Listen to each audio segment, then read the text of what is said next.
There has been another sad tragedy, a flood tragedy, just days after the Mai Mahiu tragedy, kuria the Old Kijabe Dam irakorire kibust na gucogereria ikuo cia andu aingi muno na guthukangio kwa property na nyumba aingi magitigo matena gwa guikara.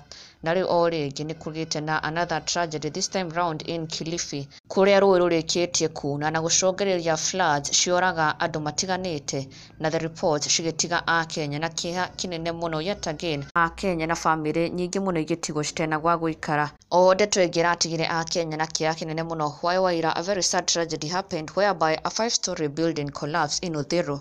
Nyumba iria ĩrĩkanĩte irarĩ na andu makiria ma 30 when it collapsed, na immediately mĩhang'o ya gwethana nayo na ũkorwo makirescue iranjia. Na fortunately muthenya wa ũmũthĩ it has been confirmed that all the 34 residents marĩkĩtie kuonekana, na ona nginya arĩa ana marĩrĩkanĩte gũkorwo me missing, including a 10-year-old girl. Othe nĩmonekanĩte, yani everyone has been accounted for, and the building is said to have started sinking slowly. The residents marahota gwĩthera, they were able to jump out and exit the building before it totally collapsed. And the Nairobi City Council emergency response team has been highly applauded by Kenyans for their swift response and action harĩ gũteithia na kuokoa arĩa maragĩtrapĩtwo nyũmba-inĩ ĩno, na thanks to God everyone is safe, but the cause of the collapse of the building remains unknown. Na ũkĩrĩkana atĩ ona mwene nyũmba nĩarakorirwo agĩthara allegedly. No a Kenya nĩmakenete kũmenya atĩ andũ othe nĩmarĩkĩtie kuonekana.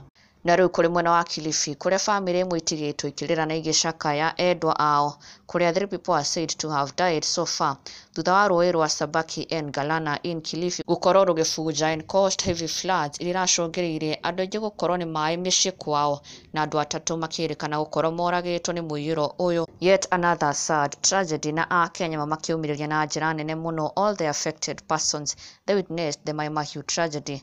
Na rĩu gũkorwo o rĩngĩ it has happened once again in Kilifi. Nĩ ũndũ wĩna ruo na wĩna kĩeha mũno, pole sana to all the affected families, na kũrĩ arĩa mararuzire endwa ao, Ngai aromahenya na kũmomĩrĩria ihinda-inĩ rĩrĩ. Na ndũgakĩriganĩrwo gũ-subscribe for the latest and trending Kikuyu celebrity news.